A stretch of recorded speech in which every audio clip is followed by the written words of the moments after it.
Madison here.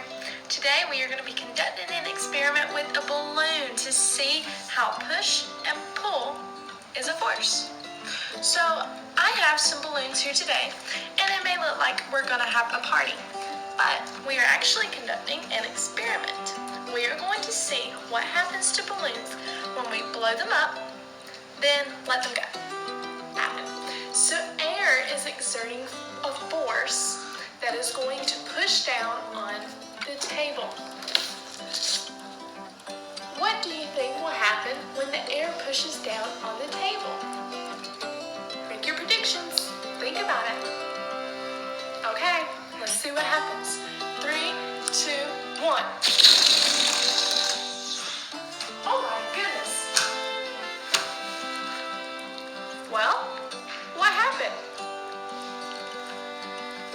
The table was too heavy to go anywhere, but the balloon is light enough to take off. The air it was the force that pushed the balloon up. And whenever the force was gone, gravity, which was another force, pulled it down. And our balloons went up and then down. So let's see if we can figure out a way to make our balloon go in a specific direction. I got it. Let's go to the next part of our experiment.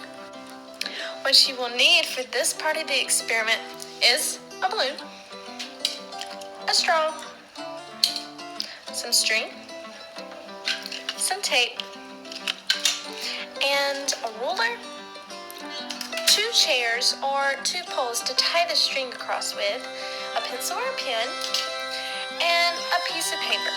Now on the piece of paper, let's go ahead and do this step. We're going to draw a graph that you're going to record the distance your balloon travels.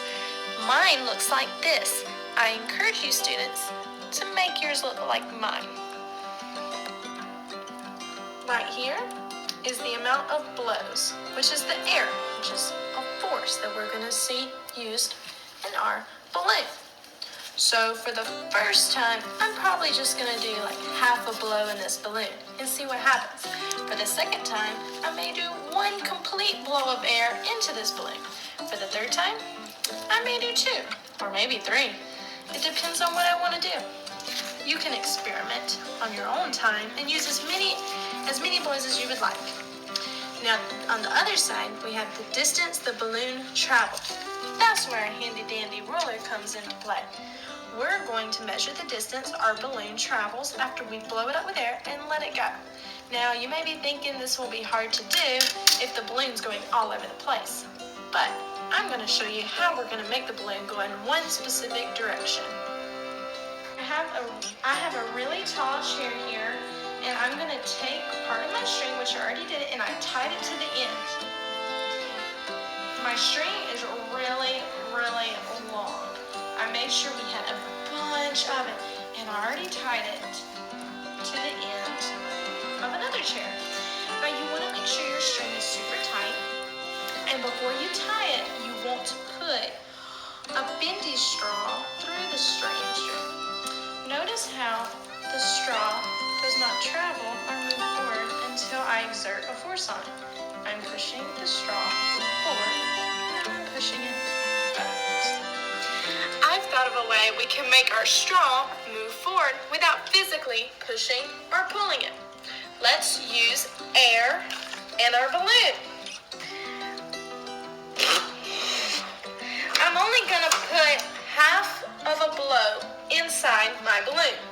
So now it is time for you to put half of a blow in your balloon and write it down onto your piece of paper. Now I have a piece of tape and my balloon that has half a blow of air in it. The air is exerting pressure inside the balloon. I am going to put this piece of tape on the middle, in the center of my balloon, but I'm not going to put the whole piece of tape around the balloon yet. And then with this end of the balloon sticking this way, I'm going to wrap the tape around my balloon, like this. see what happens when I let go of the balloon. What do you think is going to happen? Remember, we only put half a blow of air in this balloon. Is that a lot of force or a little force? Think about it and make your predictions at home. Have you made your predictions yet? I've made mine. I think the balloon is going to travel across the string because the force is being exerted this way. Therefore, it's going to push it this way and it's going to follow the string. But since there's only half a blow of air in it, that's not a lot of force. So I don't think that the balloon's going to go very far. Let's find out. 3, 2, 1. As you can see, class, it didn't go very far.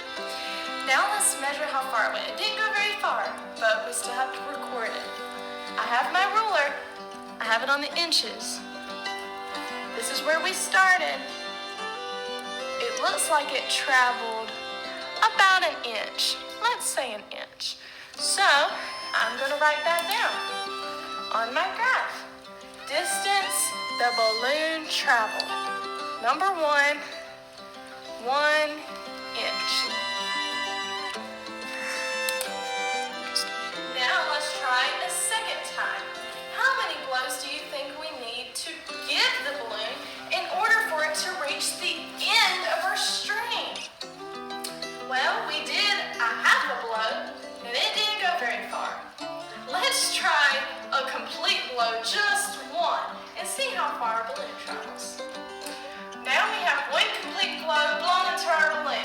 I'm going to write it on my graph, number 2. What do you think is going to happen to the balloon? I think it's going to travel a longer distance than it did the last time we did it, because more force is being exerted. Let's see. 3, 2, 1. Whoa! Wow! It almost reached the end. It was only an inch off. I'm going to measure mine. 12 inches. Another 12 inches. That's 108 inches. It almost reached the finish line. Now let's write that on our graph and see if we can get it to reach the finish line on the next try. 108 inches. This is our third try. I really wanted to reach the finish line, and we were so close last time. So I'm thinking, let's try 2 blows of air. That way a lot of force is exerted, and it's definitely going to reach our finish line, or at least I predict it will reach our finish line. Make your predictions. I've made mine. I think it's going to reach the finish line. Let's see what happens. 3, 2, 1. Woo! It made it! Yeah! It made it to the finish line. Great job, everybody. Did you predict that that would happen? Or was your predictions different than what actually happened? The balloon traveled the whole distance of the string, and the string is a total of 120 inches long. So the balloon traveled 120 inches. Let's write that in our graph. Our third try, we gave it 2 blows. 120 inches is how much it traveled.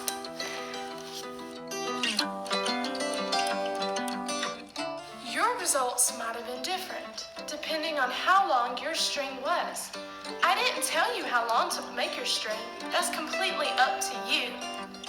But I wanted to show you how this experiment is a perfect representation of forces being exerted. A force is a push or a pull. Remember that, class. And we're not the only ones that can exert force on an object.